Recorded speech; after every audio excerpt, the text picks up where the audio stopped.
Bismillahirrahmanirrahim. Assalamualaikum warahmatullahi wabarakatuh. Innal hamdalillah nahmaduhu wa nasta'inuhu wa nastaghfiruh wa na'udzu billahi min syururi anfusina wa sayyiati a'malina. May yahdihillahu fala mudilla lahu wa may yudlil fala hadiyalah. Asyhadu an la ilaha illallah wahdahu la syarika lah wa asyhadu anna Muhammadan abduhu wa rasuluhu la nabiyya ba'dah. Radina billahi rabba wa bil islami dina wa bi Muhammadin nabiyya wa rasulah. Allahumma inna nas'aluka ilman nafi'a wa qalban khashi'a wa amalan mutaqabbala, amma ba'd. Teman-teman sekalian, malam ini kita akan coba belajar mengambil nasihat dan panduan atau hidayah dari firman Allah Subhanahu wa taala di dalam surat Ali Imran ayat 79. Jadi bagi yang membawa mushaf atau membawa HP yang ada Quran digital, silakan membuka mushaf surat Ali Imran ayat 79.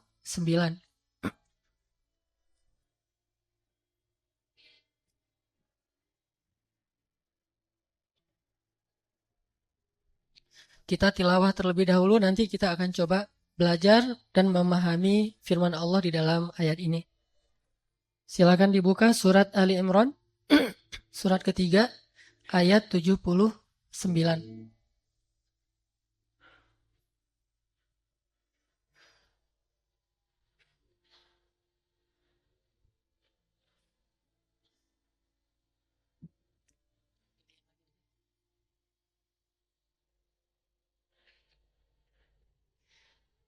A'udzu billahi minasy syaithanir rajim. Silakan.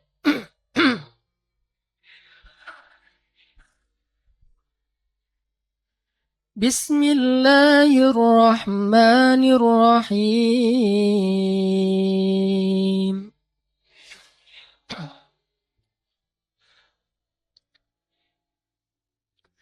ما كان لبشر أن يؤتيه الله الكتاب والحكم والنبوة ثم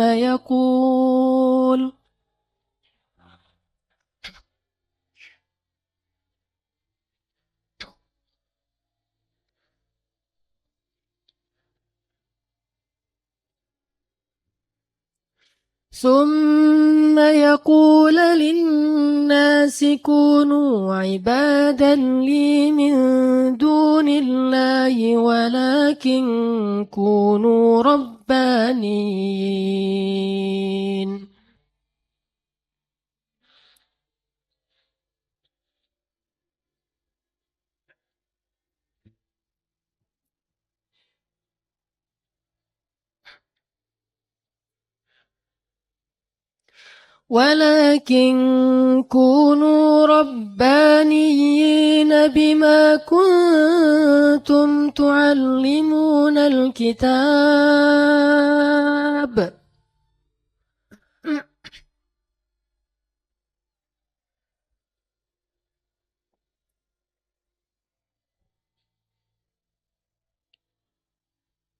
بما كنتم تعلمون الكتاب وبما كنتم تدرسون.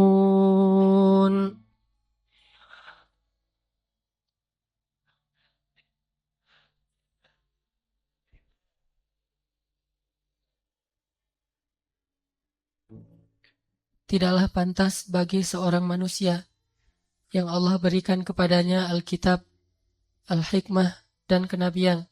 Kemudian dia berkata kepada manusia, hendaklah kalian menjadi hamba-hambaku, bukan hamba-hamba Allah. Akan tetapi hendaknya ia berkata, hendaklah kalian menjadi manusia-manusia Rabbani, karena kalian selalu mengajarkan Alkitab dan karena kalian senantiasa mempelajarinya. Sadaqallahul azim. Teman-teman sekalian, kalau di layar itu kita melihat tentang tema ya, tema yang disebarkan melalui poster dan sosial media kita. One step closer atau selangkah lebih dekat. Kalau saya coba terjemahkan, itu maksudnya adalah bahwa setiap orang itu dalam hidupnya semuanya mengalami proses. Bahkan kenabian juga dengan proses. Kalau kita lihat proses kenabian Nabi Muhammad itu sudah sejak beliau lahir, Allah udah membuat proses itu. Bahwa beliau lahir dalam keadaan yatim, dari keturunan yang terbaik, kemudian di Makkah, lalu beliau mengalami pertumbuhan yang banyak sekali hal-hal yang menakjubkan, diantaranya pembelahan dada di masa kecilnya. Kemudian suatu saat beliau pernah mau menghadiri acara konser gitu, tapi konser yang jahiliyah. Terus tiba-tiba jadi ngantuk dan tertidur, baru bangun besok paginya. Nah, ini semuanya adalah proses sampai beliau nanti dinobatkan menjadi seorang duta Allah atau Rasulullah. Bahkan sebuah kenabian pun yang dipilih itu adalah orang yang sangat istimewa juga mengalami proses. Apalagi umat Nabi, yaitu para sahabat, apalagi umat Nabi yang bukan para sahabat kayak kita. Semuanya mengalami proses. Nah, one step closer ini adalah proses kita dari hijrah sampai menjadi seorang muslim yang ideal. Atau muslim ideal itu dalam bahasa Arab disebut dengan mithali. Dari yang awalnya waqi'i, realitasnya adalah kita kayak gini aja, bukan yang sosok yang sangat istimewa, sampai mendekati ideal. Bagaimana proses yang harus dilalui oleh seseorang atau oleh suatu generasi? Bagaimana Nabi menyentuh pendidikan para sahabat sehingga mereka yang awalnya dari jahiliyah kemudian berhijrah kepada Islam, kemudian dari Islam itu sampai ke tingkat mendekati ideal atau bahkan sebagian dari mereka itu sangat ideal. Ternyata inilah yang harus dilalui oleh setiap muslim dalam proses memperbaiki dirinya.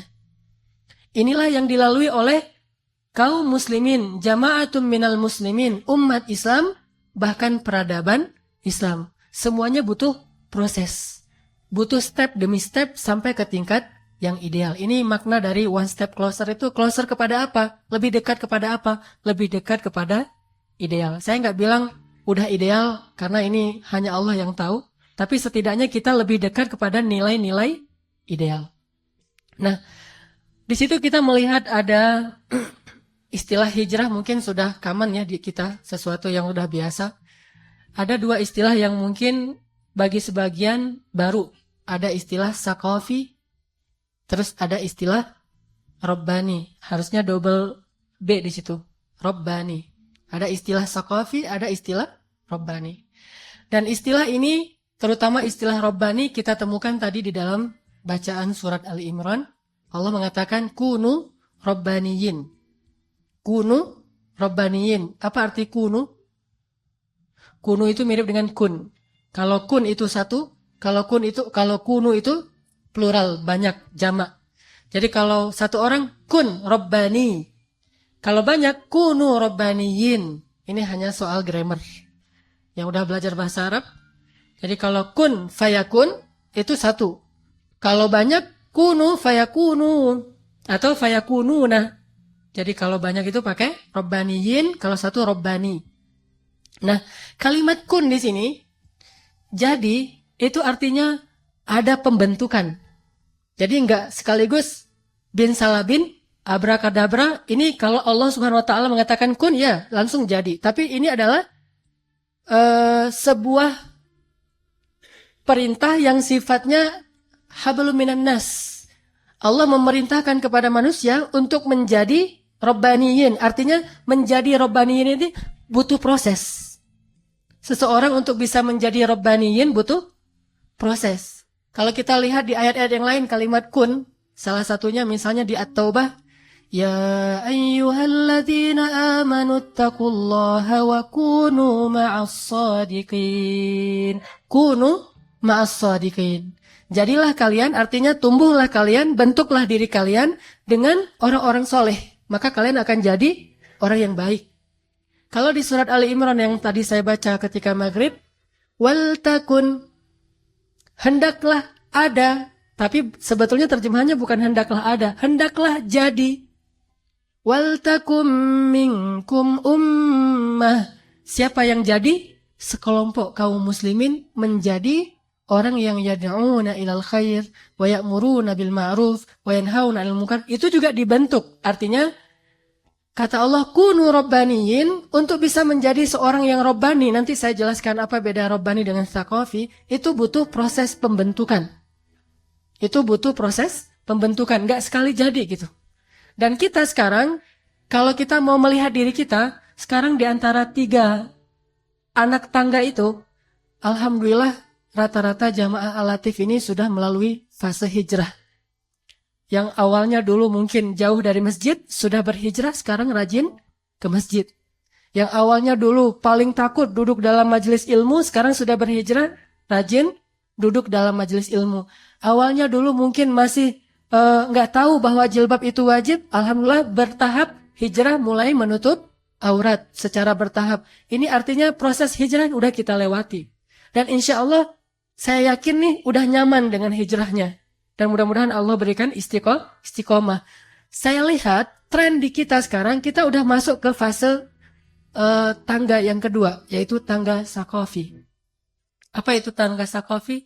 Yang senang kepada ilmu, senang kepada ta'lim.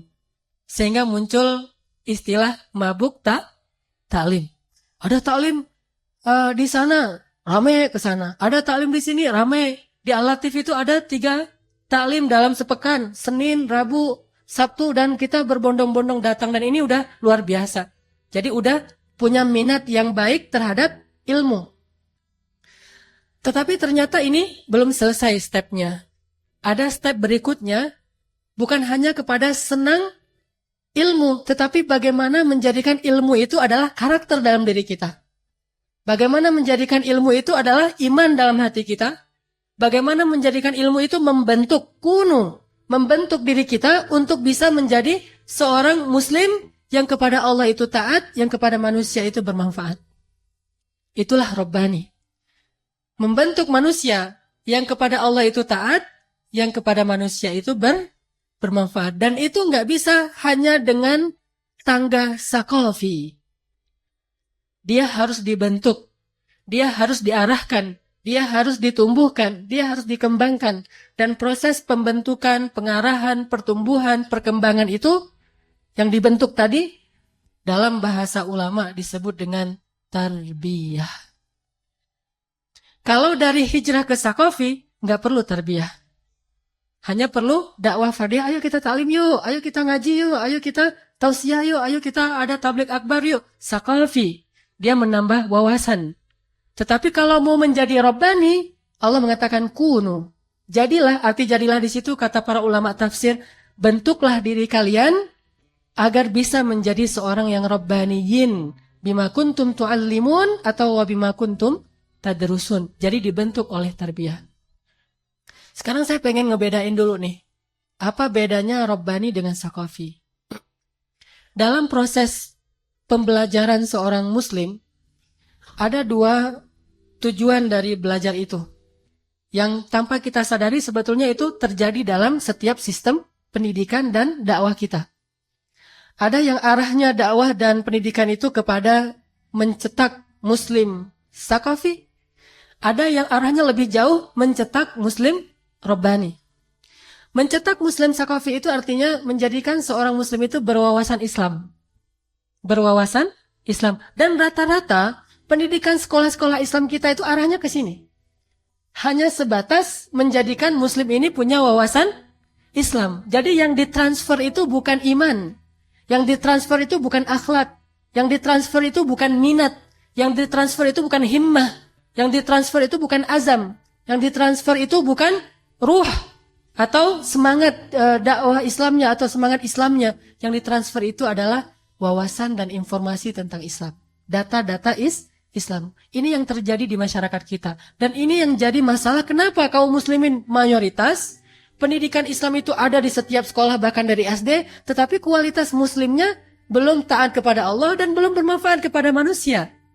Jangankan manusia dalam lingkup peradaban, manusia dalam lingkup keluarga aja dia belum menjadi manfaat yang banyak. Apalagi ke tetangga, apalagi ke bangsa, apalagi ke peradaban manusia. Itu masih jauh. Kenapa? Karena belajarnya itu arahnya masih menambah wawasan. Contoh di sekolah, belajar akidah. Belajar akidah yang dipelajari misalnya anak-anak SD hafal Asmaul Husna. Dan ini bagus, penting juga wawasan ini, apalagi menghafal asma Allah yang mulia. Siapa yang hafal Asmaul Husna dan dia lancar dapat nilai 100. Jadi standar dia berhasil dan belum adalah siapa yang mampu menghafal informasi dan data-data tentang wawasan Islam. Hafal Asmaul Husna, sebutkan nama-nama Nabi, sebutkan nama-nama surga, sebutkan nama-nama sahabat. Kalau belajar sejarah, tanggal berapa, di mana, siapa aja. Jadi data-data tuh, berapa jumlahnya. Kalau dia baca tentang Ashabul Kahfi, malah yang nggak ada di Al-Quran. Siapa aja nama pemuda Ashabul Kahfi? Oh, Maksalmina misalnya. Ini juga belum ada riwayat yang jelas ya. Hanya ada yang mengatakan qila wa qal, katanya salah satunya bernama Maksalmina. Sehingga anak kita kasih nama Maksalmina, kenapa? Ashabul Kahfi dong, gitu ya. Jadi ini lebih kepada wawasan. Banyak muslim belajar Islam itu belajar wawasan keislaman. Kalau dulu ketika saya masih sekolah itu ada SKI, Sejarah Kebudayaan Islam. Kalau sekarang PAI, Pelajaran Agama Islam. Coba lihat isi dari buku PAI apa yang diajarkan. Rata-rata wawasan keislaman. Dan kalau di taklim, kalau di masjid-masjid belajar akidah. Belajar akidah itu berarti belajar rububiyah, uluhiyah, asma, sifat. Ini teori-teori tentang akidah. Belajar ibadah berarti belajar rukun sholat, wajib sholat, sunnah sholat, yang membatalkan sholat. Teori tentang fikih sholat. Belajar haji ke anak-anak SD berarti belajar step-step manasik haji. Bukan lagi belajar tentang pesan dari ibadah haji itu apa. Sehingga anak-anak SD kita kan suka ada semacam acara manasik haji, kemudian mereka kayak keliling tawaf di Ka'bah gitu, Ka'bah buatan, kemudian pakai ihram yang perempuannya menutup aurat. Ini adalah memperkenalkan fikih haji, bukan mengajarkan pesan dari haji. Memperkenalkan fikih haji. Kalau sholat memperkenalkan fikih sholat, bukan pesan dari sholat. Bahwa pesan salah satu dari sholat itu adalah khusyuk kepada Allah dan tanha al-fahsya'i wal munkar kepada manusia. Itu pesan dari sholat. Ini jarang diajarkan. Sehingga kita terjebak menjadi generasi yang senang dengan wawasan Islam. Lalu kecenderungannya, karena dia punya wawasan, kecenderungannya adalah diskusi, debat, orasi, penghakiman. Ini kecenderungannya. Kalau dia hanya bermain di wawasan. Ketika kita tahu, oh ini yang benar, ini yang salah, ini yang halal, ini yang haram, ini yang sunnah, ini yang bid'ah, ini yang hidayah, ini yang syirik, dan seterusnya. Akhirnya kita jadi hakim dadakan. Wah, terus memvonis, menghakimi yang lain. Kenapa? Karena itu salah satu sensasi dalam sakafi. Beda dengan Rabbani. Rabbani itu ketika dia tahu sesuatu, dia amalkan, lalu dia mencoba untuk memperbaiki, bukan mendebat, bukan berdiskusi, bukan berpresentasi, bukan dalam bentuk yang sifatnya tamattu akli, fantasi berpikir. Mungkin kalau generasi sakafi yang kekiri-kirian, sebutlah kekiri-kirian itu generasi. Jadi di tangga sakafi itu kalau yang kekiri-kirian itu sekuler liberal. Itu yang tangga sakafi, tapi yang sebelah kiri itu sekuler liberal. Munculnya kayak gitu, senang perdebatan, senang diskusi-diskusi terbuka, senang dengan hal-hal yang sifatnya pemikiran. Saya karena pernah mengalami step ini. Saya nggak ngomong hanya dengan membaca, tapi saya sebagai yang juga pernah muda dan alhamdulillah masih muda nih, pernah naik ke tangga sakafi tapi agak ngiri gitu. Ngiri apa ngiri? Ke kiri gitu, bukan iri ya. Sempat ke kiri tapi nggak lama, karena saya setelah beberapa lama di kiri itu merasa garing, gersang, kok nggak ada yang nyaman di hati saya, akhirnya balik arah. Tidak lama di situ. Tapi sempat mikir bahwa Al-Quran itu produk budaya, kan keren tuh ngomong gitu-gitu tuh. Al-Quran produk budaya. Udah gitu Islam itu adalah kekayaan budaya lokalnya Arab. Gitu-gitu deh, pemikiran-pemikiran kayak gitu. Terus saya dulu karena ngambilnya jurusan tafsir, saya sempat belajar versi yang ke kiri ini, namanya hermeneutika. Studi kritik Al-Quran yang dulunya dipakai untuk mengkritik Injil. Sekarang dipaksain untuk dipakai mengkritik Al-Quran. Kalau mau kayak gitu-gitu sekarang, masih punya nih bahan-bahannya, tapi udah nggak, udah males lah gitu-gitu. Perdebatan, diskusi panjang, adu-adu argumen lewat artikel, kirim-kiriman kolom ke surat kabar, dan segala macam. Saya pemret. Di Mesir saya pernah jadi pemret.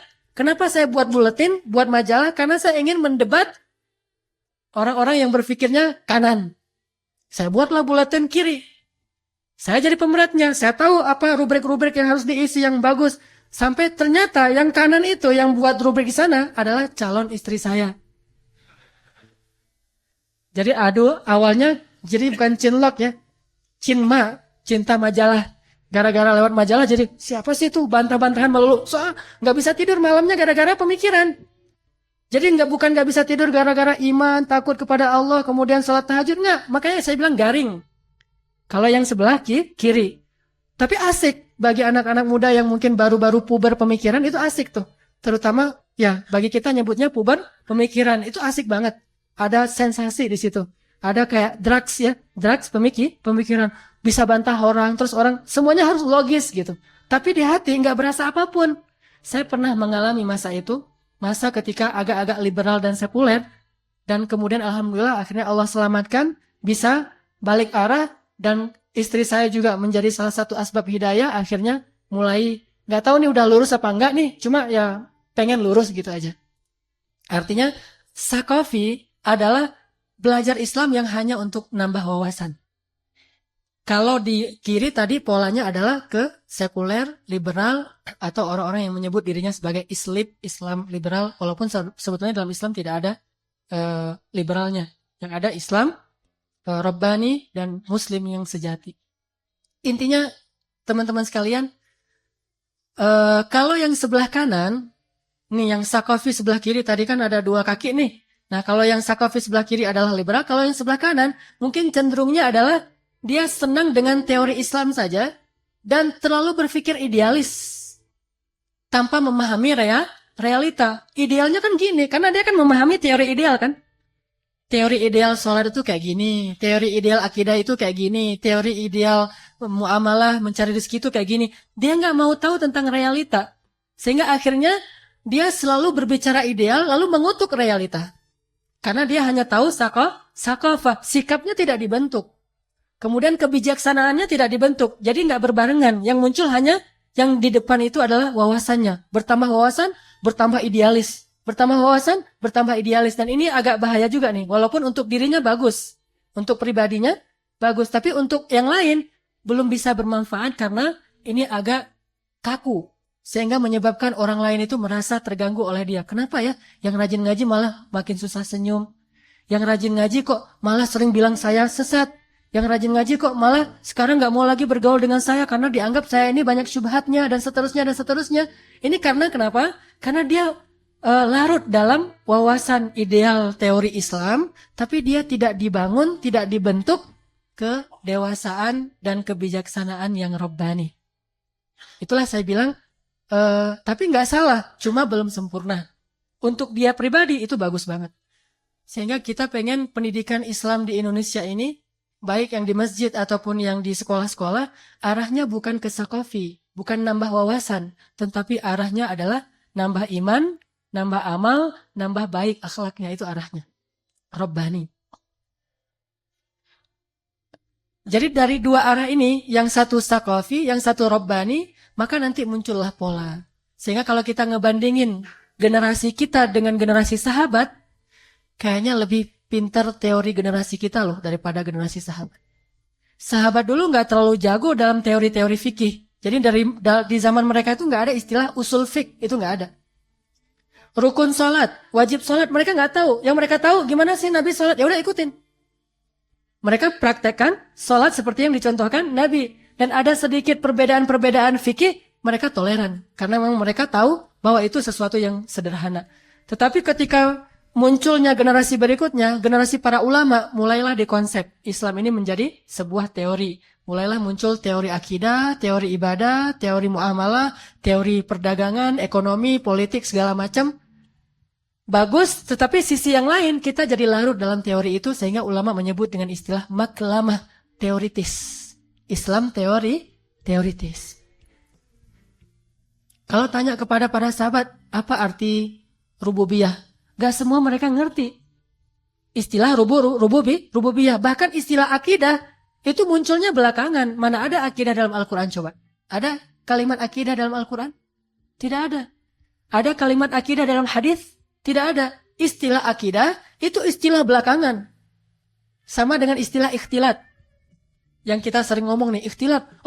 Al-Latif mah ikhtilat, laki-laki dan perempuan. Tanya ke dia, sebutkan satu ayat ikhtilat. Tidak ada ayat ikhtilat. Sebutkan hadis ikhtilat. Tidak ada hadis ikhtilat. Yang ada adalah ayat dan hadis larangan untuk memandang lawan jenis dengan hawa nafsu. Tundukkan pandangan. Kemudian kalau hadis itu perempuan yang paling baik itu softnya paling belakang. Kemudian juga kalau di rumah Nabi itu pakai hijab itu di rumah Nabi dan seterusnya. Kemudian dari semua ayat dan hadis ini ulama berijtihad membuat satu istilah namanya ikhtilat. Jadi bukan dari ayat, bukan dari hadis. Artinya teori itu munculnya belakangan. Di awal yang ada adalah faham amal.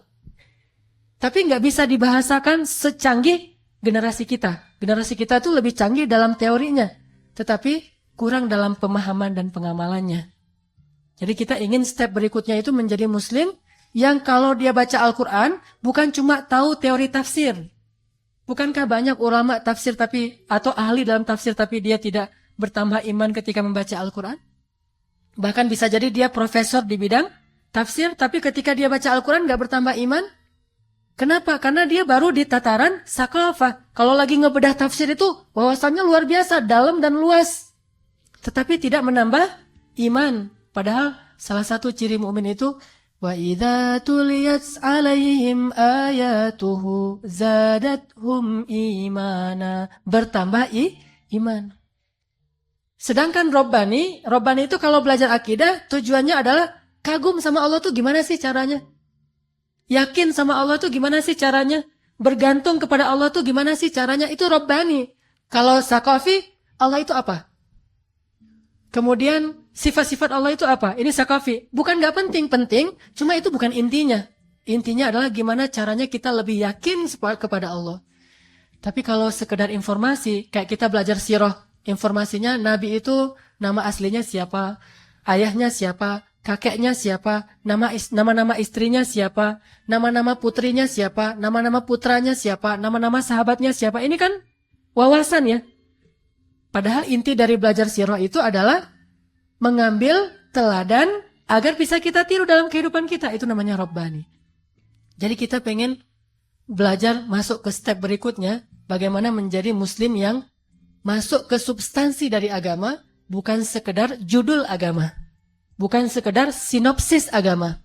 Bukan sekedar teori agama tetapi pesan substansi dari Islam itu sendiri. Baik akidah atau ibadah atau akhlak dan muamalah. Ini sekedar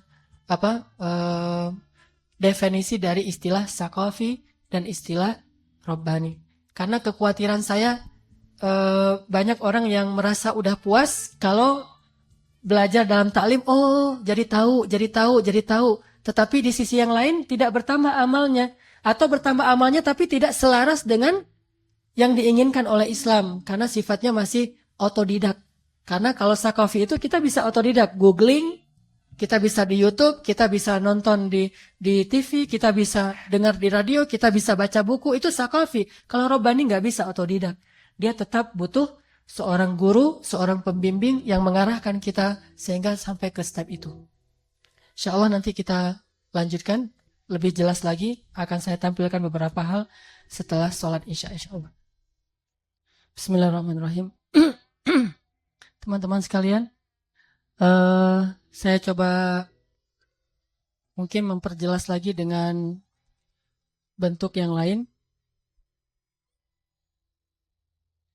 One step closer to khairu ummah.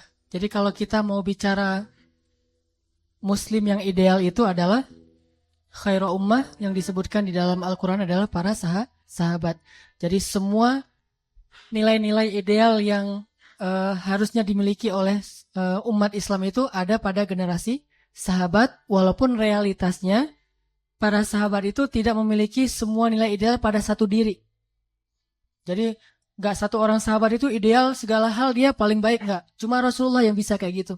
Jadi kalau kita bicara tentang akidah terkuat yang paling beriman, Rasulullah.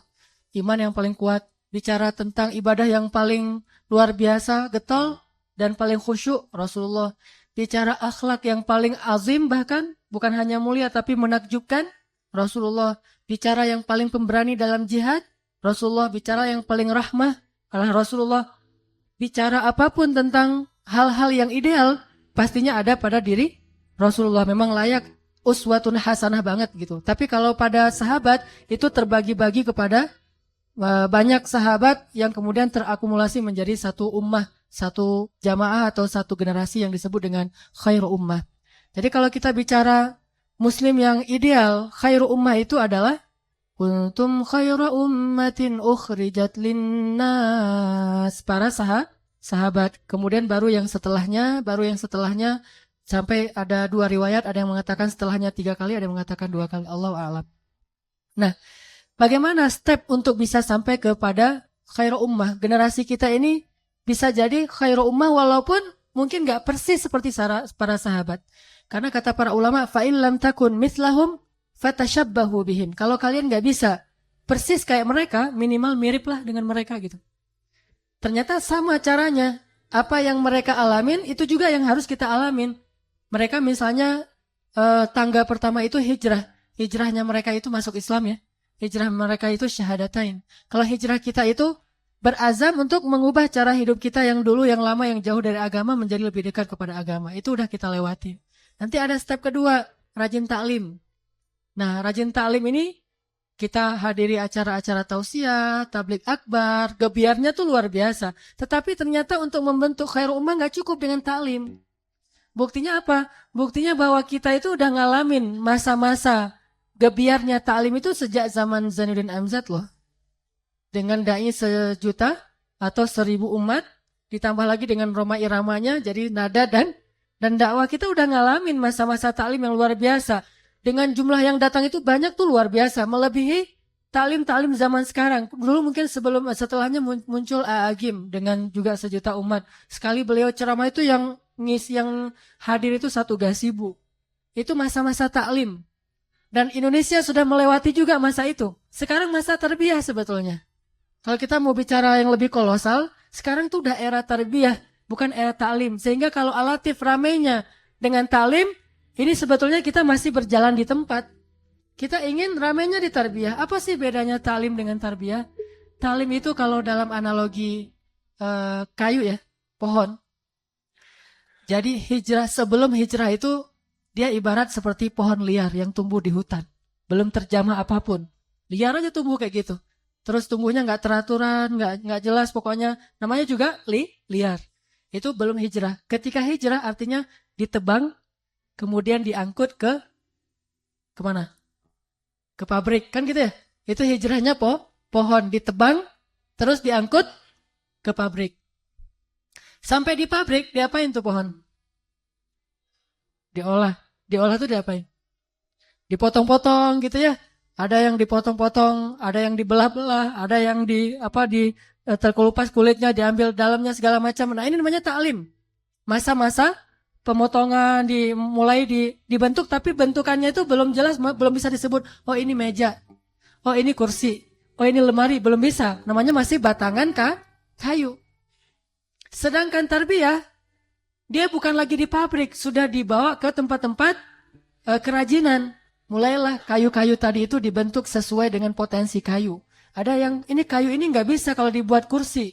Atau kayu ini lebih bagus justru dibuat perhiasan. Ini kayu ini bisa dibuat untuk dan segala macam mulai direncanakan. Kayu ini untuk ini, kayu ini untuk ini, segala macam. Udah gitu, setelah direncanakan untuk apa, lalu dibentuk. Dibentuk, jadi kursi, jadi meja, dari lemari, jadi segala macam. Kemudian dipoles, dismir, sampai dia benar-benar kinclong. Baru nanti dia siap bermanfaat bagi banyak orang, di display. Nah, step berikutnya setelah tarbiyah dibentuk, baru bisa di-display. Baru bisa ditawarkan kepada masyarakat. Apa manfaat seorang muslim, baru bisa ketahuan. Tapi kalau cuma ikut taklim, terus ditaruh di gudang, itu belum jadi. Ibaratnya pohon tadi udah dipotong-potong terus disimpan di gudang, lama-lama busuk juga itu. Sehingga nggak boleh hanya disimpan di gudang, langsung diangkut lagi ke tempat kerajinan-kerajinan, udah gitu dibentuk. Nah, pengrajinnya nggak boleh banyak-banyak. Coba bayangin mau buat kursi, satu orang datang ngebentuk, datang orang kedua ngebentuk lagi, nggak jadi kursi tuh. Jadi nggak jelas bentuknya kan? Sehingga pembentuknya, pembinanya, yang mengarahkannya itu satu seniman. Saya pengen buat ini jadi patung. Ini terserah fikih patungnya ya, saya nggak bicara fikih. Saya pengen buat ini kayu ini bagus nih kalau jadi patung karena gampang dipahat tapi tahan lama. Akhirnya senimannya satu, coba bayangin patung yang buatnya itu beda-beda konsep patung. Ada yang pengen patung perempuan, ada yang pengen patung laki-laki, itu jadi apa tuh? Ada dua orang, satu pengen, nih saya pengen buat apa misalnya Nyi Roro Kidul. Pengen buat jadi patung perempuan. Yang satu lagi saya pengen buat jadi patung Hanoman. Coba bayangin. Ada dua seniman, yang satu Nyi Roro Kidul, satu Hanoman. Walaupun dua-duanya kan aneh kan ya, tapi namanya patung gitu kan. Wajah depannya kayak siapa tuh yang dulu? Depannya laki-laki, sebelah laki-laki, sebelah perempuan kan ada tuh. Jadi kalau dia balik gini, jadi perempuan, balik gini jadi laki-laki. Ini karena kenapa? Senimannya bingung. Karena ada dua seniman, harus ada satu seniman, nanti yang kayu yang lain dibentuk oleh seniman yang lain. Jadi kalau ada dua orang yang punya kecenderungan yang berbeda, dia membentuk kayu yang berbeda. Sehingga semuanya juga bermanfaat nanti. Ada yang spesialisnya perabotan rumah tangga. Ada yang spesialisnya untuk kebutuhan-kebutuhan yang lain. Ada yang spesialisnya kayu itu diolah sehalus mungkin, kemudian nanti jadi kertas dan seterusnya. Ini namanya tarbiyah. Dalam analogi perkayuan. Saya pertukangan. Saya ganti analogi yang lain. Analogi sepak bola deh. Kan ini anak-anak muda nih. Analogi sepak bola. Apa bedanya sepak bola taklim sepak bola dengan tarbiyah sepak bola? Itu apa tuh? Taklim sepak bola dengan tarbiyah sepak bola. Kalau taklim sepak bola itu masih sifatnya bebas umum gitu. Orang main bola di jalan-jalan, orang main bola di tempat-tempat yang umum itu belum dikader, belum direkrut menjadi atlet sepak bola, itu namanya taklim. Bebas aja kan kita ngaji ke sana boleh. Jadi senang-senang gitu, lebih ke kesenangan pribadi. Tetapi dia belum diarahkan ini orang potensinya apa nih? Belum. Padahal Nabi SAW bersabda, An-nas ma'adin, manusia itu seperti barang tambang. Khiyaruhum fil jahiliyah, khiyaruhum fil Islam. Sebaik-baik mereka di masa jahiliyah, sebaik-baik mereka di masa Islam. Artinya setiap manusia itu ma'adin al-fiddah wal-dhahab wal-fiddah, emas dan perak. Itu dibaca oleh Rasulullah. Ini Umar potensinya ini nih. Abu Bakar potensinya ini.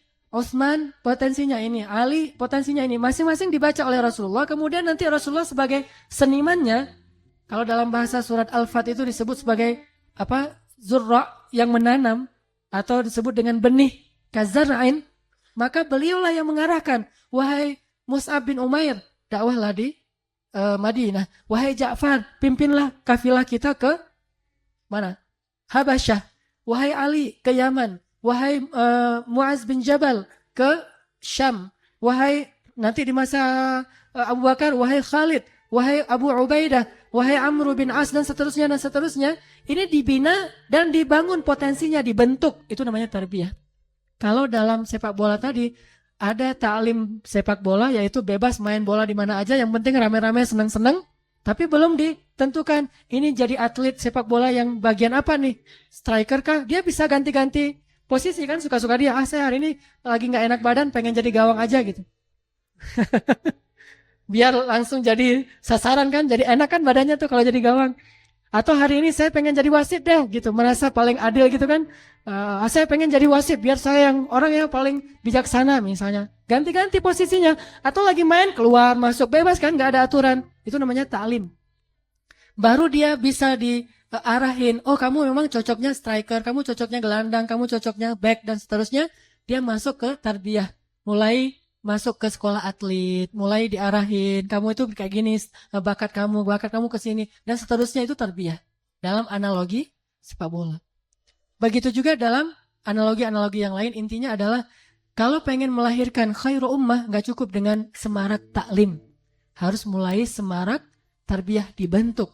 Apanya sih yang dibentuk? Bukankah taklim itu udah membuat kita nambah iman dan nambah amal soleh? Ya, tetapi belum terbentuk arah amal soleh kita itu, kemaslahatan umat itu kemana? Belum terbentuk.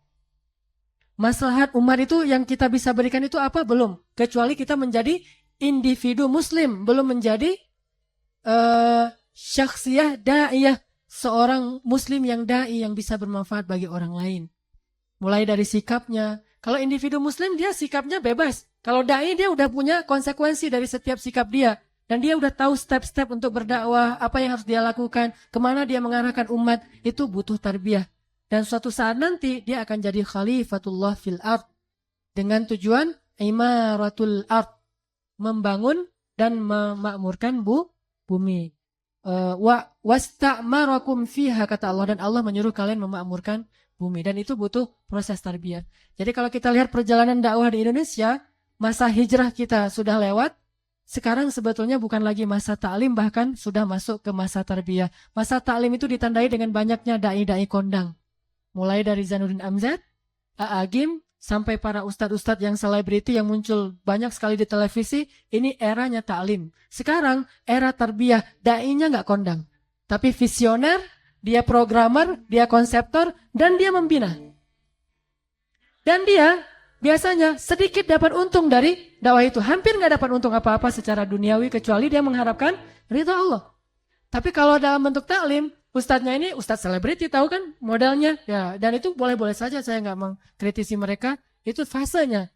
Tapi kita ingin naik ke fase berikutnya. Bagaimana anak muda yang ada di Al-Latif ini bermanfaat untuk masyarakat, tetapi nggak bisa langsung ditaruh di tengah masyarakat.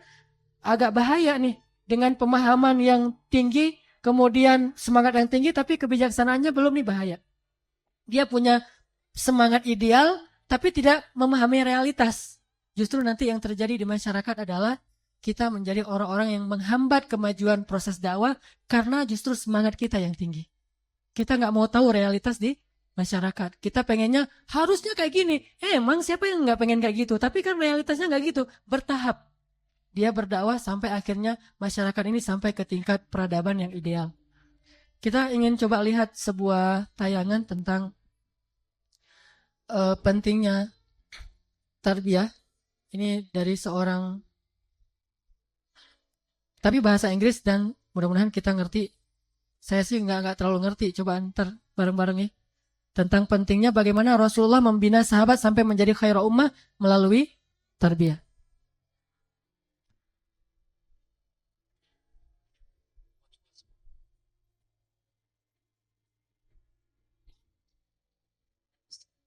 So they were sitting in a room, and he said, "Tamannaw, make a wish."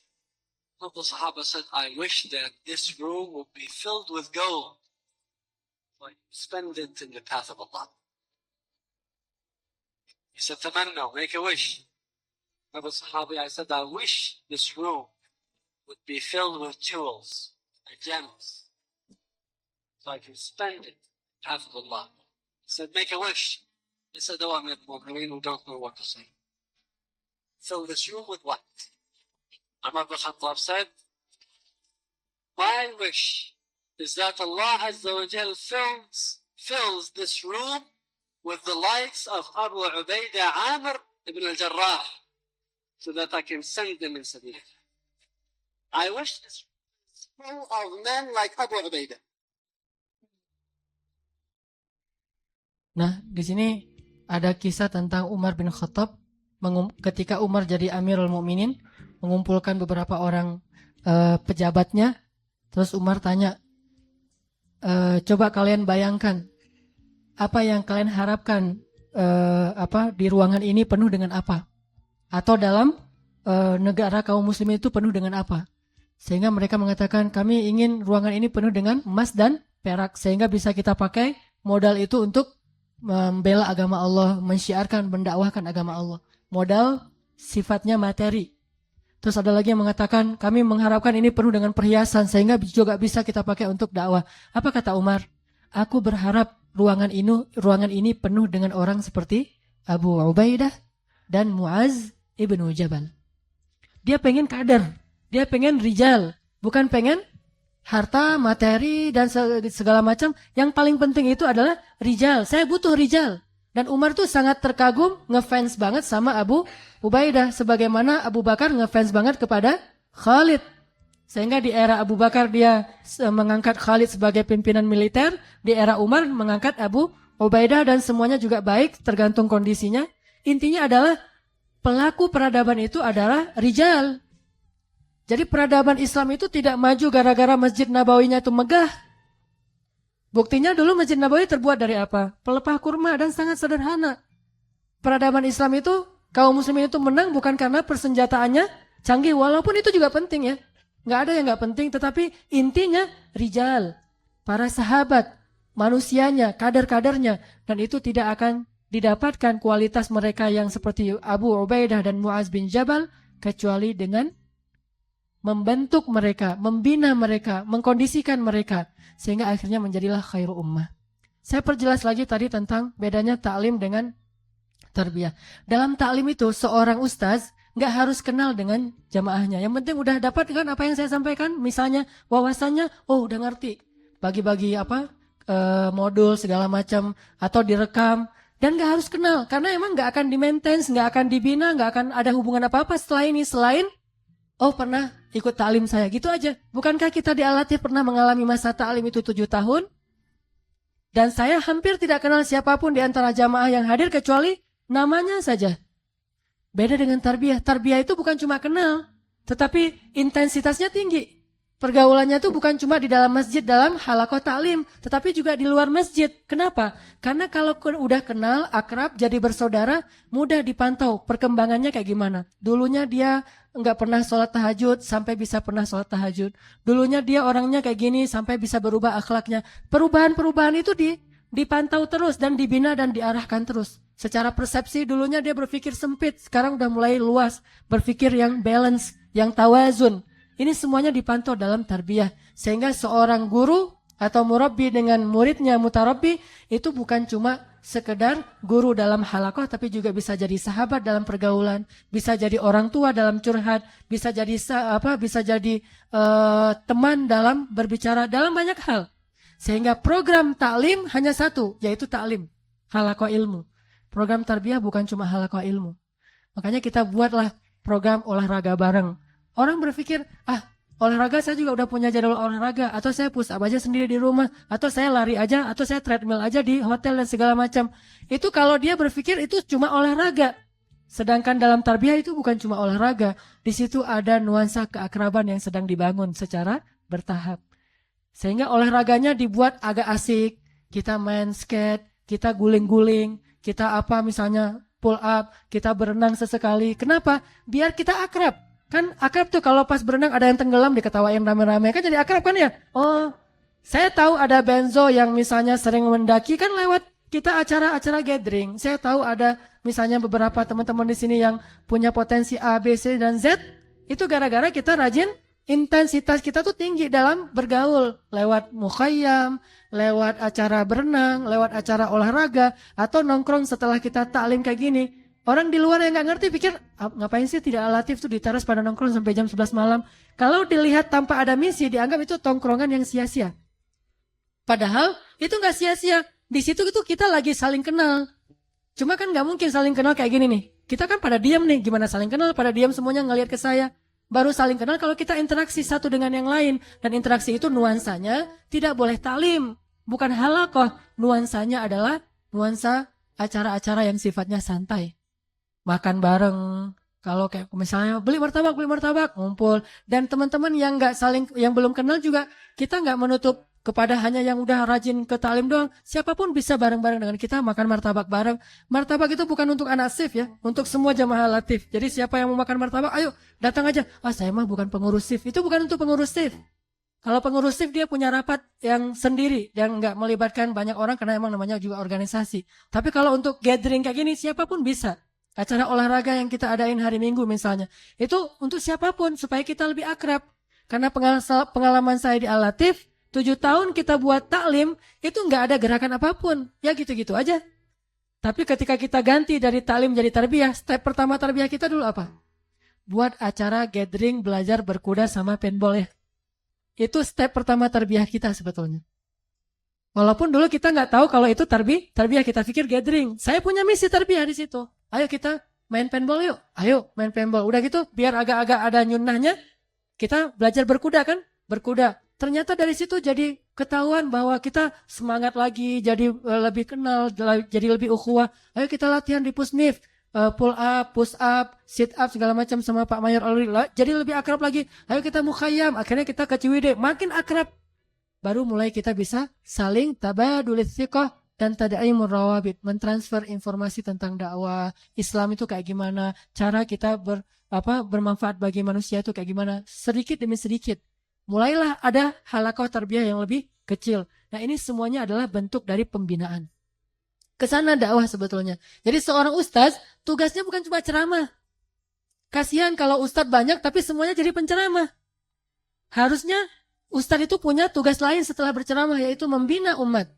Membina umat itu pasti akan kehabisan lebih banyak waktu. Sekarang, waktu saya dengan keluarga saya itu jadi sedikit. Dan itu konsekuensi dari berdakwah. Saya kadang-kadang ada waktu sedikit saja, itu sangat dimanfaatkan sejam aja. Anak-anak pengen kemana? Udah lama nggak pernah berenang, ayo berenang. Udah lama nggak pernah makan bareng, ayo ke Miaca misalnya. Miaca lagi. Bareng anak-anak. Karena waktu saya sekarang dengan anak-anak itu sangat jarang dan sangat berharga. Kalau dulu ketika taklim Al-Latif, selesai jam 8 saya pulang kan. Gak mau duduk-duduk lagi, langsung pulang sama anak-anak, ketawa-ketawa di rumah, minum-minum kopi.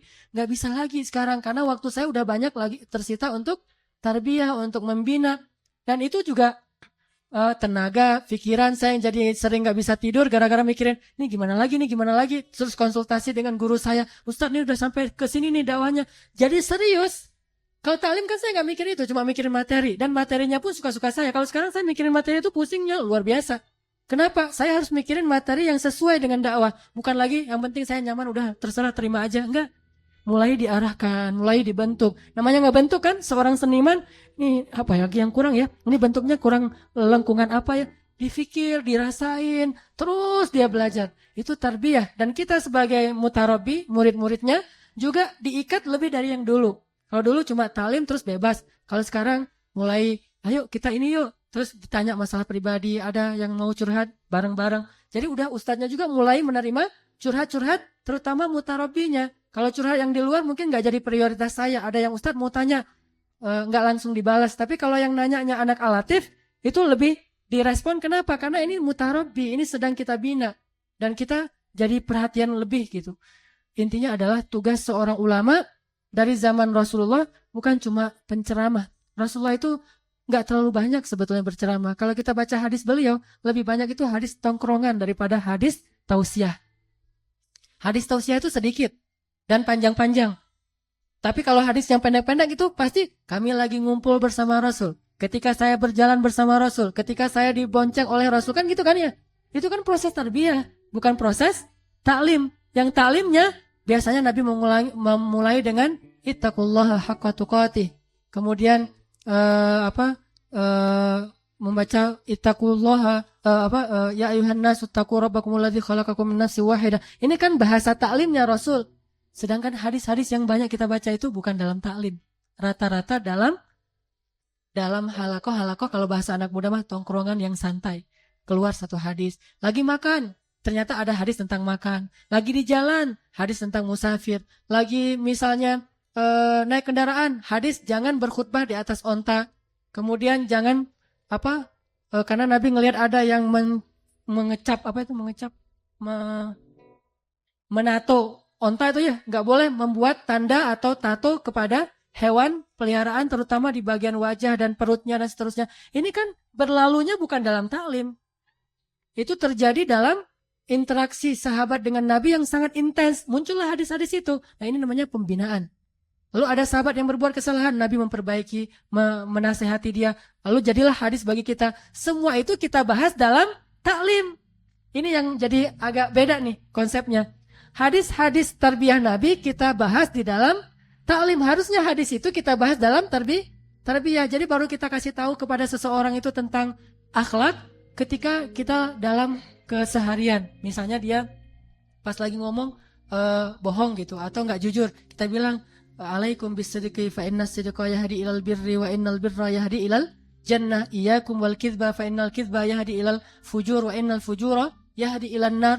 Ini bukan hadis ta'lim, bukan hadis khutbah, tetapi hadis interaksi sehari-harinya Rasul dengan para sahabat.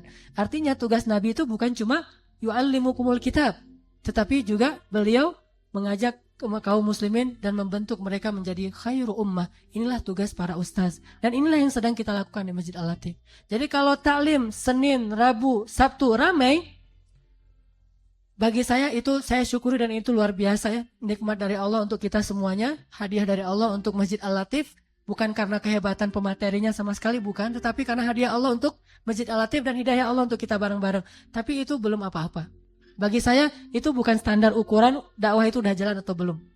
Taklimnya ramai walau sampai ke jalan cendana ramainya itu bukan kesuksesan dakwah. Karena kita udah banyak taklim-taklim yang sejuta umat, tetapi umat kita masih lemah. Umat kita masih terjajah. Kita belum berkuasa. Kalau kita ngomong nggak ada yang takut. Kalau kita marah-marah orang Yahudi ketawa. Berarti kan belum berkuasa kan, belum eksis. Kenapa? Karena umat ini masih punya masal, belum punya jamaah, masih masa.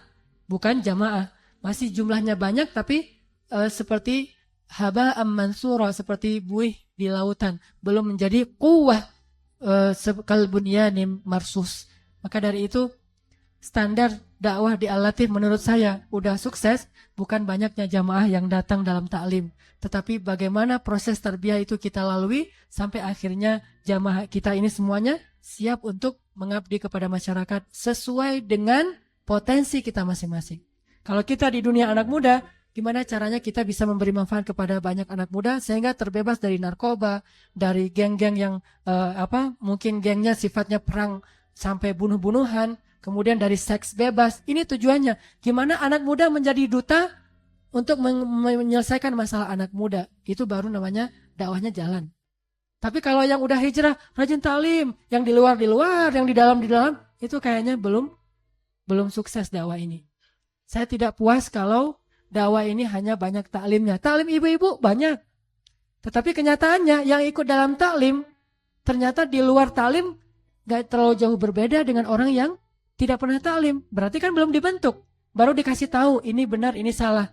Dan kecenderungannya lebih senang ngelihat orang lain, oh itu salah tuh. Padahal dirinya juga banyak salah tuh. Karena dia tahu teorinya, lalu teori itu dipakai untuk menilai orang lain, bukan untuk menilai dirinya.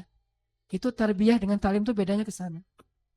Makanya ikhwah sekalian, cobalah kita bareng-bareng nih di Masjid Al-Latif ini menaik ke tangga yang ketiga, yaitu mulai membina diri kita masing-masing bareng-bareng, tapi nggak bisa sendiri karena ini bukan otodidak, memang harus ada pengarahan kita sama-sama. Saya juga nggak berijtihad dan berinovasi sendiri. Saya juga mengambil ilmu dari para ulama yang lain. Kebetulan karena saya belajarnya di Al-Azhar, berarti mengambil dari ilmu hasil kuliah saya di Al-Azhar dan beberapa pengalaman dari para masyayikh di Mesir. Sehingga kita coba membina umat anak muda di Al-Latif. Dan ini sudah mendesak. Karena anak muda yang butuh pembinaan itu banyak sekali. Nggak mungkin seorang ustadz membina sendiri seluruh umat kan? Butuh kader-kader, butuh duta-duta. Kita inilah duta yang akan membina mereka. Antum semuanya yang ada di sini, suatu saat nanti mungkin setahun ke depan akan punya halakoh-halakoh kecil di tempat-tempat yang bukan masjid namanya. Kalau yang server, dia buat halakoh di bibir pantai. Atau lagi nunggu ombak, ngomongin hadis. Kan tuh keren tuh. Di atas papan, lagi nunggu ombak, hadis tentang ombak gitu misalnya. Hadis tentang apa misalnya. Atau Ghadul Basar kan itu, tantangan Ghadul Basar tinggi banget tuh di surfing tuh. Kita bilang siapa yang bisa menjaga pandangannya siang hari, kata Ali bin Abi Thalib, maka Allah akan menjaga hatinya dalam khusyuk di malam hari. Pas lagi nunggu ombak. Jadi pas ada yang lewat gitu, astagfirullahaladzim, kan keren tuh. Di situ tuh tarbiyahnya, yang surfer, yang skateboarder, yang musisi, nggak akan berubah statusnya di masyarakat. Jadi bukan gara-gara kita ikut talim terus kita meninggalkan semua dunia kita dan kita tidak mau lagi terlibat dengan mereka, itu keliru justru. Harusnya gara-gara kita udah ikut talim, kita nanti kembali ke mereka sebagai duta dan menjadi yang paling baik di antara mereka. Bukan justru nggak asik lagi tuh, justru jadi paling asik, kemudian kita berdakwah kepada mereka. Karena saya seorang ustaz, maka kembalinya saya kemana? Ya ke ustadz lagi kan ya, nggak bisa dakwah kan? Ya udah, tugas saya itu di sini. Bukan ngumpul bersama para ustadz buat perkumpulan lulusan Timur Tengah, lulusan Kairo. Itu sifatnya hanya silaturahim. Bukan itu dakwah intinya. Dakwah intinya saya harus tahu apa yang harus saya lakukan untuk kaum muslimin. Karena saya merasa jiwa saya muda, saya senang dengan main-main. Nggak terlalu senang yang serius-serius. Saya senang aja nih dengan gerakan shift. Karena emang nih gerakan anak muda. Jadi diajak skateboard walaupun belum bisa. Senang karena emang saya suka main-main kan. Sekarang main-mainnya lebih berpahala lah. Gara-gara ada niat untuk berdakwah. Ke pantai yuk, ke pantai. Tetapi dengan tadi ada adab-adab yang harus kita jaga. Sampai Nabi bilang apa? Orang yang berzikir di pasar dengan berzikir di masjid, itu pahalanya bedanya alfu. Berapa alfu? 1.000.000.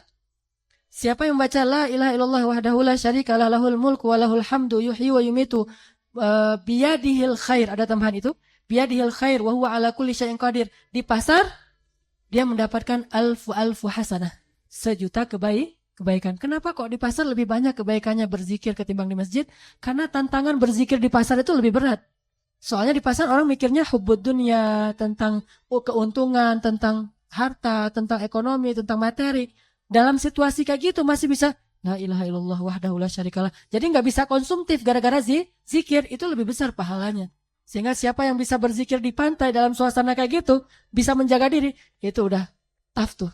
Imannya udah tangguh. Tapi kalau yang di masjidnya, Masya Allah, di masjid tuh, pas ditaruh di luar, innalillah, jadinya kan gitu kan ya, astagfirullah kan kena terus. Berarti kan belum tough, belum tangguh imannya. Kita ingin lewat tarbiyah itu menjadi yang siap guna. Kalau di kalau di Agim itu ada santri siap guna. Itulah sebetulnya tarbiyah. Agim udah masuk ke situ. Tarbiyah kalau dulu kan sifatnya kolosal, taklim. Sekarang udah ada SSG, itu bentuk tarbiyahnya versi Agim. Nanti juga Ustadz Arifin punya, Ustadz Yusuf Mansur punya, teman-teman di tablik dengan tertib tabliknya, teman-teman di Salafi dengan konsep Salafinya, Hizbut Tahrir dengan Hizbut Tahrirnya, Ikhwan dengan Ikhwannya. Semua itu melalui tarbiyah. Sekarang era tarbiyah, bukan era taklim. Jadi kalau kita hanya rajin taklim, kayaknya kita ketinggalan tren nih. Kalau kita rajin taklim doang, kita masih ketinggalan tren. Tren Islam sekarang itu tren tarbiyah. Mudah-mudahan dari situ kita bisa lebih rajin tarbiyah di Masjid Al-Latif dan di masjid-masjid yang lain, bukan hanya rajin ikut talim dan nanti sampai ke tingkat kita siap bermanfaat bagi banyak manusia. Sebelum saya tutup, pengumuman sedikit tentang olahraga. Seperti biasa hari Ahad kita akan ngadain acara, nama olahraga kita itu wa'iddu, artinya persiapkan fisik maksudnya. Kita olahraga lari, kemudian ada senamnya, kemudian ada sesekali mungkin nggak tahu nih besok ada berenang apa enggak, berenang. Kemudian untuk sedikit variasi biar nyaman, kalau yang senang main skateboard nanti bisa sambil belajar berdiri di atas papan. Kemarin kita yang di daerah dekat Pizza Hut di situ sekedar untuk senang-senang aja, tapi setelah olahraga. Jadi keakrabannya tuh dibangun lewat sedikit permainan-permainan yang asik. Jadi dapat fisiknya sehat, kemudian teknik-teknik sedikit ditambah. Suatu saat nanti kalau udah pada lancar berenang, karena ternyata banyak juga, termasuk saya juga nggak bagus-bagus banget berenang. Kalau bahasa saya mah berenangnya belum pede gitu. Nah kalau belum pede, kita bareng-bareng deh. Muslim itu kan berenang itu fardu ain ya, bagi laki-laki ya. Harus bisa berenang, mau diniatin untuk jihad atau enggak, pokoknya harus bisa berenang. Kita kalau udah bisa berenang, nanti kita akan naik ke step berikutnya, berkuda. Ini kan bertahap nih. Bisa berkuda, walaupun sekarang berkuda mah lebih tepatnya sebetulnya berkendara. Kan di sini juga ada drifter, ada pebalap ya. Sesekali kita coba ngedrift deh. Gimana rasanya sensasi ngedrift gitu kan? Mana drifternya nih? Jadi kita coba belajar ngedrift tuh kayak gimana, belajar ngejumpingnya. Tanya sama Kiki tuh, cara ngejumping naik motor trail gitu misalnya, atau off-road atau apa. Sampai nanti bergulat itu next step lah. Minimal fisiknya udah baik dulu, udah sehat dulu. Kalau yang dari sisi berenang, yang asik-asiknya mungkin tadi cliff diving ya. Nanti biar ngelatih adrenalin juga. Apa cliff diving? Loncat ya, loncat dari ketinggian. Kalau kemarin kita di UPI 5 meter dulu, nanti naik 12 meter, naik sampai yang 80 meter tuh ada tuh kalau di YouTube tuh yang cliff diving yang luar biasa tuh, loncat dari ketinggian untuk ngelatih adrenalin, keberanian, kenekatan, kebolangan dan seterusnya lah.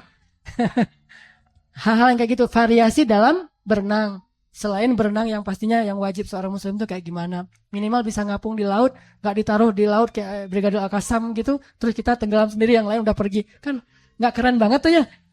Muslim, mujahid tapi tenggelam, matinya bukan mati ditembak, mati tenggelam. Kenapa? Kelelep gitu kan, gak keren banget tuh. Syahid lagi gitu ya. Jadi gara-gara gak ditarbiyah tuh. Kalau mau lebih variasi lagi, mungkin sekedar bagi yang mau aja, misalnya ini modus kayaknya nih, surfing misalnya. Ada yang diver juga nih, free diving. Kita kemana misalnya ke Pulau Seribu, bagi yang mampu nanti bareng-bareng. Hal-hal yang sifatnya asik, tapi tanpa disadari sebetulnya pembinaan sebetulnya. Cuma kita nggak nyadar, kita pikir kok shift kayaknya kerjaannya main-main aja ya. Mereka nggak tahu, padahal di dalam itu ada muatan misi pembinaan. Kita tahu-taunya nanti udah bermanfaat bagi masyarakat insya Allah. Mudah-mudahan bermanfaat. Mari kita tutup dengan berdoa bersama-sama.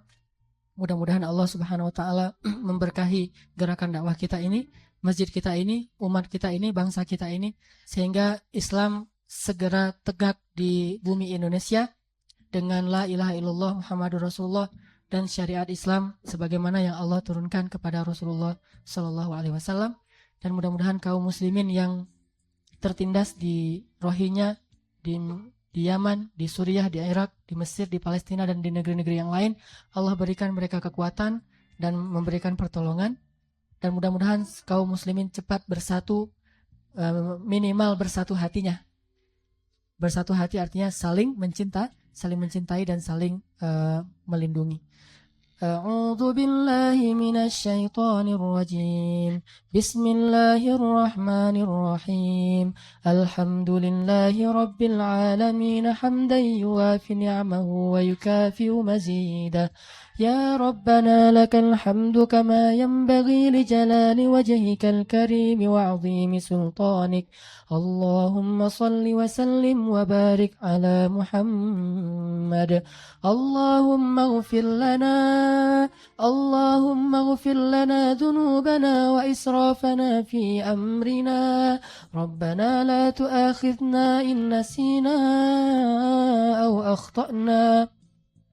ربنا ظلمنا أنفسنا ظلما كثيرا فإنه لا يغفر الذنوب إلا أنت فاغفر لنا ذنوبنا وارحمنا إنك أنت الغفور الرحيم. Ya Allah, Ya Rabbana, kami sadar dan kami mengakui betapa banyak dosa yang kami lakukan dalam hidup kami. Padahal kami baru hidup sebentar di dunia ini. Engkau tidak memberikan bagi kami usia 1000 tahun seperti Ad dan Samud, tapi usia yang singkat itu telah kami isi dan kami kotori dengan dosa dan maksiat kepada Engkau ya Allah. Kami akui dan kami sadari banyak sekali dosa yang kami lakukan siang dan malam, terang-terangan ataupun kami sembunyi-sembunyi. Ya Allah, kami telah menzalimi diri kami sendiri. Kami telah menyakiti diri kami sendiri. Kami telah menghinakan diri kami sendiri, ya Allah. Kami telah mencelakakan diri kami sendiri, ya Allah, dengan dosa-dosa dan maksiat kami. Ya Allah, betapa banyak pun dosa-dosa kami. Janganlah Engkau menutup rahmat-Mu kepada kami. Janganlah Engkau keraskan hati kami karena dosa-dosa itu yang menyebabkan hidayah-Mu tidak masuk ke dalamnya, ya Allah. Janganlah Engkau jadikan hati kami membatu karena dosa-dosa itu sehingga kami tidak bisa merasakan getar-getar iman kepadamu ya Allah. Ya Allah ya Rabbana yang menggenggam hati hamba-hambamu, genggamlah hati kami dengan kasih sayangmu ya Allah. Janganlah Engkau mencampakkan hati kami kepada lubang-lubang kenistaan. Janganlah Engkau mencampakkan hati kami dalam baro'ah dan istidraj yang Engkau berikan ya Allah. Janganlah Engkau campakkan hati kami bersama hati orang-orang munafik dan orang-orang yang kafir kepadamu ya Allah. Selamatkanlah hati kami meskipun kami tidak layak, meskipun kami banyak dosa dan maksiat dan hina di hadapan Engkau ya Allah. Sungguh ya Allah, meskipun kami berulang kali mengecewakan-Mu, sungguh kami ingin sekali membuat Engkau puas dan ridho kepada kami. Sungguh kami ingin sekali mencari kebaikan di sisi-Mu, walaupun kami lemah dan berulang kali melakukan kesalahan ya Allah. Ampunkanlah dosa kami ya Allah, maafkanlah kesalahan kami ya Allah. Kami datang ke masjid-Mu dan belajar tentang kebenaran dari-Mu. Tetapi ketika kami keluar dari masjid ini, semangat kami menjadi turun lalu kami kembali melakukan kesalahan-kesalahan yang sama ya Allah. Ampunkanlah kesalahan kami itu ya Allah. Allahumma ighfir lana wa liwalidayna warhamhuma kama rabbayana sighara. Allahumma ighfir lahuma warhamhuma wa'afihima wa'fu anhuma wa akrim nuzulahuma wa wassi' madkhalahuma. Ya Allah, ampunkanlah dosa ayah kami ya Allah. Jika ayah kami menjadi seorang ayah yang belum ideal dan menjadi imam bagi kami, itu karena mereka belum tahu kebenarannya, karena mereka sedikit belajar, habis waktu mereka untuk mencari nafkah untuk kami ya Allah. Maafkanlah kekurangan dan kesalahan mereka. Ampunkanlah kesalahan ibu kami ya Allah. Ampunkanlah dosa-dosa ibu kami ya Allah. Sungguh mereka adalah orang yang paling banyak bermanfaat bagi kami. Dan kami menjadi lebih baik hari ini pasti karena jasa-jasa ibu kami ya Allah. Dan mereka tidak hidup di zaman seperti kami. Zaman ketika banyaknya majelis-majelis ilmu. Zaman ketika masjid hidup dengan ta'lim dan para ulama.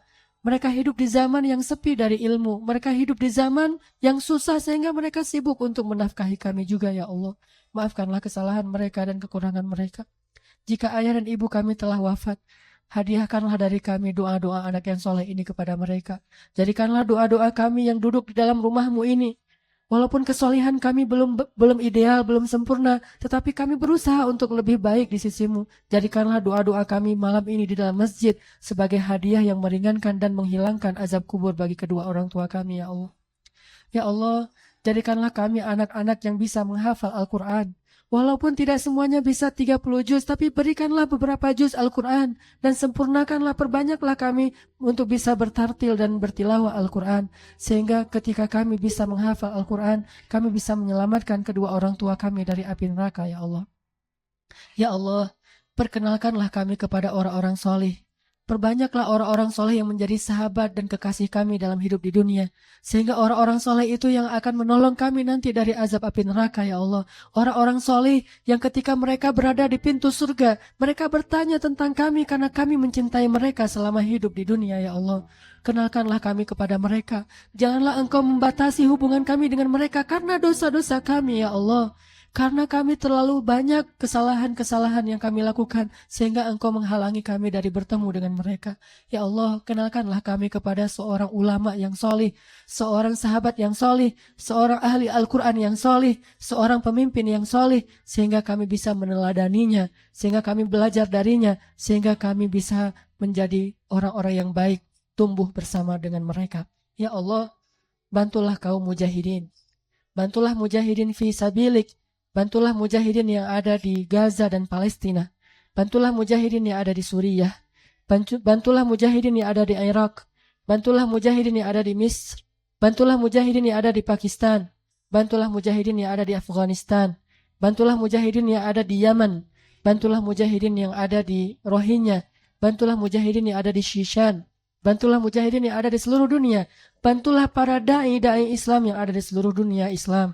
Jadikan kami adalah da'i-da'i yang selalu menampilkan akhlak yang mulia ya Allah. Sungguh orang-orang yang tidak mengerti Islam menghina Islam karena melihat akhlak kami yang belum ideal. Maka perbaikilah akhlak kami ya Allah. Jagalah kemaluan kami ya Allah. Tutuplah aurat dan aib kami ya Allah. Ya Allah ya Rabbana, tutuplah aurat kaum muslimat. Tutuplah aurat perempuan-perempuan muslimin. Tutuplah aurat putri-putri kaum muslimin. Jadikanlah mereka perempuan-perempuan yang solehah seperti Maryam dan Khadijah. Jadikanlah mereka anak-anak yang solehah seperti Fatimah. Jadikanlah mereka perempuan-perempuan yang cantik dan menjaga kehormatannya seperti Aisyah. Ya Allah, bimbinglah anak-anak kami sebagaimana Engkau membimbing Nabi Yahya dan Nabi Isa. Bimbinglah anak-anak kami sebagaimana Engkau membimbing Ibnu Abbas, Ibnu Mas'ud, Ibnu Umar, Bimbinglah anak-anak kami dan cucu-cucu kami sebagaimana Engkau membimbing Hasan dan Husain. Bimbinglah pemimpin kami sebagaimana Engkau membimbing para khulafaur rasyidin al-mahdiyyin.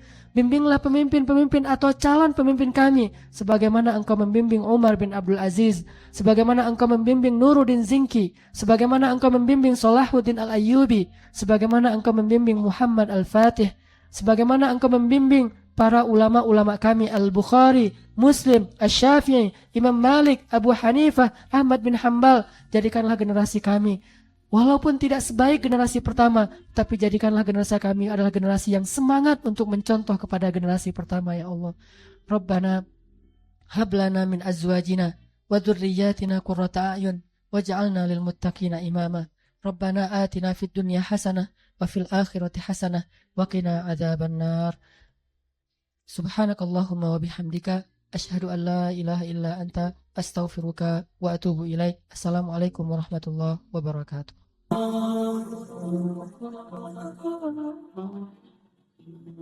Benar kan kata Allah, kalau mereka fuqara yughnihimullah, maka Allah akan memberikan kekayaan untuk mereka atau kecukupan. Jadi obat hati itu adalah yakin kepada Allah. Dan cara yakin kepada Allah, baca firman-firman Allah Subhanahu wa taala. Allah berjanji di dalam banyak ayat untuk bisa menjadi iman, menambah faith, menambah keyakinan di dalam hati kita. Tinggal kita baca aja. Banyak banget ayat-ayat kayak gitu. Jadi begitu kita galau tentang gimana nanti nih, apa yang harus saya kasih, gimana menafkahi, baca nih ayat. Gitu juga kalau misalnya kita cari kerjaan atau cari nafkah.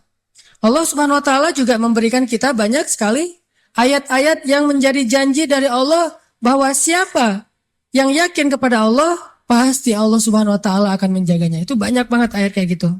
Salah satunya teman-teman bisa baca minimal banget teman-teman bisa baca di surat Hud ayat 6. Coba baca surat Hud, surat 11 ayat 6. Ini juga ayat untuk ngecas iman kita. Apa kata Allah di ayat 6 surat Hud? Bismillahirrahmanirrahim. Wa ma min dabbatin fil ardi illa 'ala Allahi rizquha wa ya'lamu mustaqarraha wa mustawda'aha kullun fi kitabim mubin. Gak ada satupun hewan yang melata di muka bumi illa 'alallahi rizquha, kecuali Allah yang menjamin rezeki bagi mereka. Terus kenapa kita khawatir? Kenapa kita galau? Kan Allah yang menjamin, dan jaminan Allah itu sebaik-baik jaminan dijamin oleh perusahaan asuransi atau finance. Itu aja kita udah yakin gimana dijamin oleh Allah Subhanahu wa taala. Kayak ada orang yang ngambil asuransi kesehatan, dia nggak khawatir dengan sakit. Ada orang yang mengambil asuransi kendaraan, dia nggak khawatir kelecet atau terjadi kecelakaan, dirampok atau dicuri kendaraannya. Ada yang total loss only misalnya atau all risk, dia nggak khawatir. Kenapa? Ada yang menjamin. Ada orang yang mengambil asuransi pendidikan, dia nggak khawatir dengan harga pendidikan yang semakin mahal karena ada jaminan. Kalau kita masih sering ragu dan sering khawatir dengan hidup kita, berarti kita nggak yakin dengan jaminan Allah Subhanahu wa taala. Makin kita yakin dengan jaminan Allah, makin hilang rasa khawatir dalam hidup kita. Tenang ajalah, ada Allah. Ketika kita ada masalah sedikit, kita tinggal klaim. Dan mengklaim asuransi Allah itu lebih gampang daripada ngeklaim asuransi manusia. Ngeklaim asuransi manusia tetap aja ada biayanya. Tapi ngeklaim kepada Allah itu nggak ada biayanya, nggak perlu pakai nomor antri, nggak perlu jauh-jauh keluar dari rumah. Kita tinggal mengangkat kedua tangan kita mengatakan Ilahi, Rabbi, saya ada masalah nih. Tetapi Engkau Maha Besar. Dan setelah itu hati kita akan langsung tenang. Ini teman-teman, di antara obat terhadap semua penyakit hati itu adalah belajar yakin kepada Allah Subhanahu wa taala. Teman-teman bisa baca juga nanti surat Al-Mulk. Ini surat yang benar-benar ngebooster hati kita. Jadi sesi pertama ini saya pengen sharing. Ternyata kalau kita pengen menghilangkan semua penyakit hati kita, mulailah dari belajar iman, belajar yakin kepada Allah Subhanahu wa taala. Kalau kita pengen belajar menjadi orang yang menjalani hidup itu penuh dengan keyakinan, penuh dengan harapan, orangnya optimis, caranya belajar yakin kepada Allah Subhanahu wa taala. Dan salah satu cara belajar yakin kepada Allah, baca ayat-ayat Allah, terutama ayat-ayat booster tentang kebesaran Allah Subhanahu wa taala. Inna fi khalqis samawat, dalam penciptaan langit, bukan cuma di langit tapi penciptaannya, prosesnya. Inna fi khalqis samawati wal ardi wa ikhtilafil lail wa ikhtilafil laili wan nahari laayatin liulil albab. Langit, bumi, silih bergantinya malam dan siang atau musim, di situ ada bukti-bukti bahwa Allah Maha Kuasa. Kalau itu aja buat Allah gampang, cuma kun fayakun, apalagi cuma ngurus kita yang cuma kecil dibandingkan langit dan bumi. Kita itu dibandingkan langit dan bumi, gak ada apa-apanya. Kalau langit dan bumi aja buat Allah gak ada apa-apanya lagi, apalagi kita. Jadi intinya teman-teman, kenapa kita khawatir kalau Allah menjamin kehidupan kita? Kenapa kita khawatir kalau Allah berjanji menolong kita? Kenapa kita khawatir kalau Allah Subhanahu wa taala tidak akan menyia-nyiakan kebaikan kita?